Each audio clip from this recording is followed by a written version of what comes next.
দুই একজন মন্ত্রী বানালেন, উপদেষ্টা বানালেন, কাঠামোর পরিবর্তন করা যাবে না। আমরা একটা ব্রিটিশ কাঠামোর ভিতরে আছে, এই কাঠামোতে শরীয়ত নাই। ধর্মতেও আমি ছাড়া এর আগে কোনো মন্ত্রী পূর্ণমন্ত্রী ছিলেন না। আমরা এক পয়সা আলহামদুলিল্লাহ 16 মাস হয়ে গেছে আমাদের বয়স, 1 টাকা ঘুষ খাই নাই। এই কিশোরগঞ্জ হযরত মাওলানা শেখুল ইসলাম আল্লামা তাআলা রহমাতুল্লাহর দেশ, হযরত মাওলানা আনোয়ার শাহ আজহার আলী আনোয়ার শাহ দেশ, বহু ওলামায়ে কেরাম, হযরত মাওলানা আতাউর রহমান খান সাহেবের দেশ, আরো অনেক, হযরত আহমদ আলী সাহেবের দেশ, বহু ওলামায়ে কেরাম এই সরজমিনকে সবজ সাদাব করেছেন সুন্নতে রাসূলের আলোকে। আমি মনে করি আগামী দিনে রাষ্ট্র পরিচালনায়, সমাজ পরিচালনায় আলেম ওলামাদের যাদের কলিজার ভিতরে আল্লাহর ডর আছে তাদেরকে এগিয়ে আসতে হবে। দুই একজন মন্ত্রী বানালেন, উপদেষ্টা বানালেন, কাঠামোর পরিবর্তন করা যাবে না। আমরা একটা ব্রিটিশ কাঠামোর ভিতরে আছে, এই কাঠামোতে শরীয়ত নাই, শরীয়ত নাই, শরীয়ত কাঠামো নাই।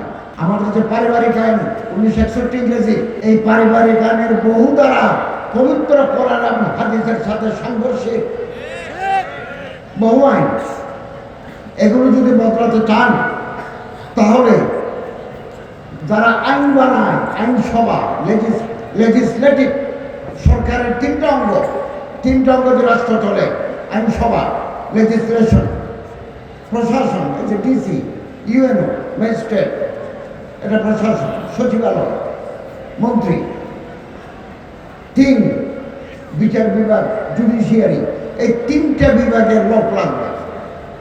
এখন তো আমরা কোথাও নাই।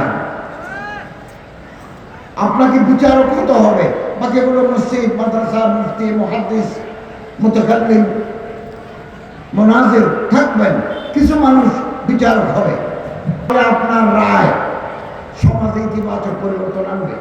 20 জন আলেম পার্লামেন্টের মেম্বার হতে পারে নাই, 15 জন আলেম পার্লামেন্টের মেম্বার হতে পারে নাই, 3 জন মানুষ মন্ত্রী পরিষদের সদস্য হতে পারে নাই।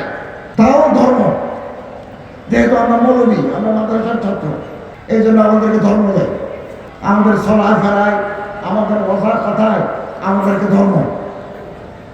ধর্মতেও আমি ছাড়া এর আগে কোনো মন্ত্রী পূর্ণমন্ত্রী ছিলেন না। মুফতি ওয়াক্কাস সাহেব রহমতুল্লাহ আলাই, মৌলানা আব্দুল মান্নান সাহেব রহমতুল্লাহ আলাই, নাজিরউদ্দিন আল আজাদ এখনো বাঁচি আছে, পূর্ণমন্ত্রী করে নাই। আমি এই গত বছর জুলাইতে পূর্ণমন্ত্রী হিসাবে, পূর্ণ উপদেষ্টা হিসাবে, ক্যাবিনেট মেম্বার হিসাবে দায়িত্ব পালন করছি। কোনো বাণিজ্য মন্ত্রী আলেম হয় নাই, স্বরাষ্ট্রমন্ত্রী আলেম হন নাই, শিক্ষামন্ত্রী আলেম হন নাই, বন পরিবেশ মন্ত্রী আলেম হন নাই। এই যোগ্যতা আমাদের অর্জন করতে হবে। কেবল গরম গরম বক্তৃতা করলে হবে না, পরিকল্পনা লাগবে। মনসুবা বন্দি জরুরি হ্যাঁ। কেবল চিৎকার করলাম, ऐसा करेंगे तैसा करेंगे, তারপর ঘর যাएंगे, এগুলো দিয়ে চলবে না, ভাবতে হবে। আর আল্লাহ যাকে ইজ্জত দিবেন, মনসবে বসাবেন, ওহদা দেবেন, পৃথিবীর সব মানুষ চেষ্টা করলে তার নিচে নামাতে পারবেন না। হবে ইনশাআল্লাহ, হবে। আমরা একটা নতুন সমাজ, নতুন রাষ্ট্রীয় কাঠামো, নতুন পৃথিবী আমরা দেখব। মুত্তাকি মানুষ লাগবে। আমি যদি বলা হই তাহলে আমি প্রেসিডেন্ট হলেও ভালো, আমি প্রধানমন্ত্রী হলেও ভালো, আমি স্পিকার হলেও ভালো। আর আমি যদি 2 নম্বর হই, আমি যদি লুচ্চা হই, আমি যদি খায়েন হই, তাহলে আমার চেয়ারম্যান বানালেও আমি শেষ করে দেব, আমার এমপি বানালেও আমি শেষ করে দেব, আমার মন্ত্রী বানালেও আমি শেষ করে দেব।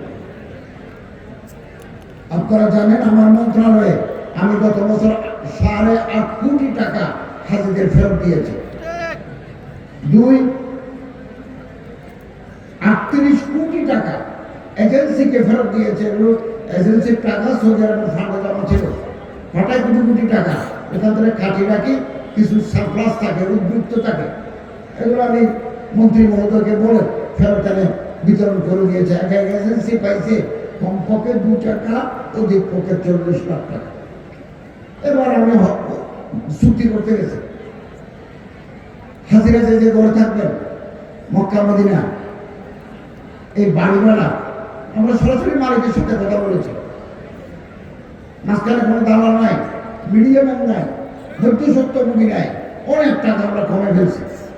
কেবল মিনাতে কয়েকদিন, মুস্তফায় এক রাত, আরাফাতে একদিন, মক্কা থেকে মদিনা গাড়ি, মক্কা থেকে জেদ্দা গাড়ি, এই হজ প্রোভাইডার এজেন্সির সাথে প্রথম একটা কথা ছিল, পরে আর একটা চুক্তি করেছি, 6,62,00,000 টাকা কমেছি। গত বছর যা ফেরত দিয়েছি এর বছর আরো বেশি ফেরত দিতে পারবো। আমরা এক পয়সা আলহামদুলিল্লাহ 16 মাস হয়ে গেছে আমাদের বয়স, 1 টাকা ঘুষ খাই নাই। যারা ঘুষ খাবে তাদের পথ বন্ধ করে দিয়েছে। চেষ্টা করে যাচ্ছি 15-16 মাস, 18 বছরের জঞ্জাল 15-16 মাসে দূর করা যায় না। আল্লাহ তাআলা আমাদের সবাইকে ঐক্যবদ্ধ থাকার তৌফিক আল্লাহ তাআলা আমাদের তৌফিক